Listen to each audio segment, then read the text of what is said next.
नमस्कार, बळीराजा यूट्यूब चॅनलमध्ये आपल्या सर्वांचं हार्दिक स्वागत। कालच 10वीचा निकाल जाहीर झालेला आहे आणि बरेचसे विद्यार्थी चांगले गुण घेऊन चांगले मार्क घेऊन यशस्वी झालेले आहेत। त्या विद्यार्थ्यांना पुढील वाटचालीसाठी आमच्या बळीराजा यूट्यूब चॅनलवरून हार्दिक शुभेच्छा।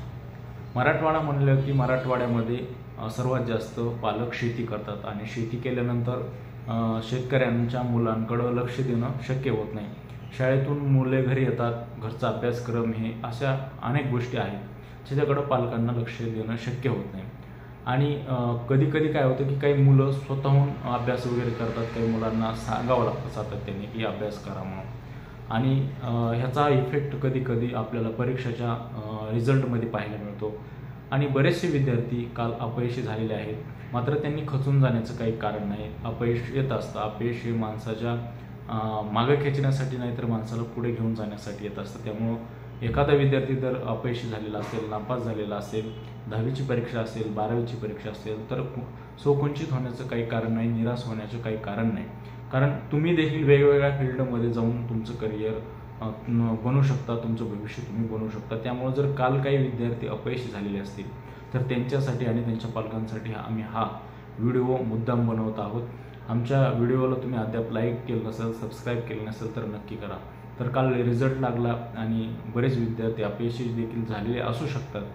त्यांचे पालक काय करतात, घरी आल्यानंतर तू कसं काय नापास झाला, तुला सांगितलं होतं अभ्यास कर, असं त्यांच्यावरती प्रेशर आणतात। आता त्या काही मुलांचं काय असतं की अभ्यासाकडं कल कमी असतो, मात्र त्यांच्यामध्ये काही वेगळे गुण असतात, वेगळे कौशल्य असतात, त्याच्याकडे त्यांचं लक्ष असतं। पण ग्रामीण भागामध्ये अशी स्थिती झालेली आहे की मुलांमध्ये काय आहे, मग त्या मुलाला काय दिलं पाहिजे आपण, काय त्याच्यामध्ये जो गुण आहे त्याला वाव कसा देता येईल, त्याचं प्रशिक्षण कसं देता येईल, ह्या गोष्टीकडं ग्रामीण भागामध्ये मार्गदर्शन मिळत नाही। त्यामुळं सगळीच मुलं यशस्वी होतात असं नाही, त्यामुळं त्यांना ती गोष्ट मिळणे देखील गरजेचं आहे।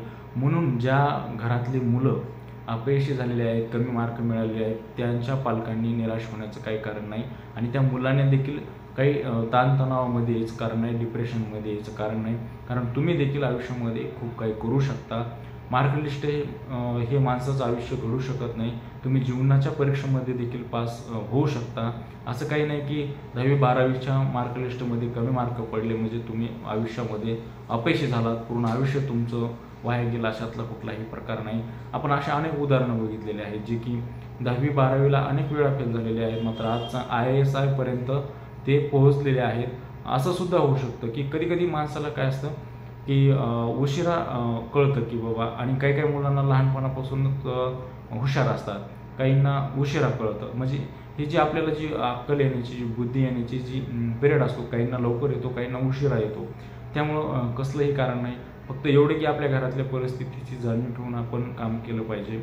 नक्की यश आल्याशिवाय राहत नाही। आणि ज्या घरातल्या पालकांनी आता असलं प्रेशर कुठलंही आणायचं नाही। एखादा मुलगा अपयशी झाला असेल तर त्याच्यामध्येच काय केलं आहे, त्याला काय शिकवलं पाहिजे, याच्याकडे लक्ष देण्याची गरज आहे। तो नक्कीच आयुष्यामध्ये यशस्वी झाल्याशिवाय राहणार नाही। खेळ आहे, क्रीडा आहे, कला आहे, प्रचंड क्षेत्र आहे, तुम्ही प्रचंड क्षेत्रामध्ये बिझनेस आहे, व्यवसाय आहे, खूप काही करू शकता। त्यामुळं निराश होण्याचं काही कारण नाही। अपयशी ठरलात तर ही अपयशी यशाची पहिली पायरी आहे, ही आपण शाळेमध्ये पहिल्यापासून शिकत आलेलो आहोत। त्यामुळे जी काही 10वीची विद्यार्थी असतील, विद्यार्थिनी असतील, तुम्हाला जर अपयश आले असेल तर पुन्हा तयारीला लागा, घरच्यांनी त्यांना सहकार्य केलं पाहिजे। मात्र तुम्ही देखील परिस्थितीची जाणीव ठेवून पुन्हा नव्यानं चांगल्या उमेदीनं, चांगल्या ताकदीनं मेहनत करून तुम्ही देखील पुढे यशस्वी होण्यासाठी वाटचाल केली पाहिजे। आमचा व्हिडिओ तुम्हाला कसा वाटला, हा व्हिडिओ फक्त काल जे विद्यार्थी अपयशी ठरलेले आहेत त्यांचं मनोबल वाढवण्यासाठी तयार केलेला होता। आमचे असेच व्हिडिओ पाहण्यासाठी आमच्या चॅनलला शेअर, लाईक, सबस्क्राईब नक्की करा। व्हिडिओ आवडले असल्यास शेअर नक्की करा। इथंच थांबूया। जय जवान, जय किसान, जय महाराष्ट्र, जय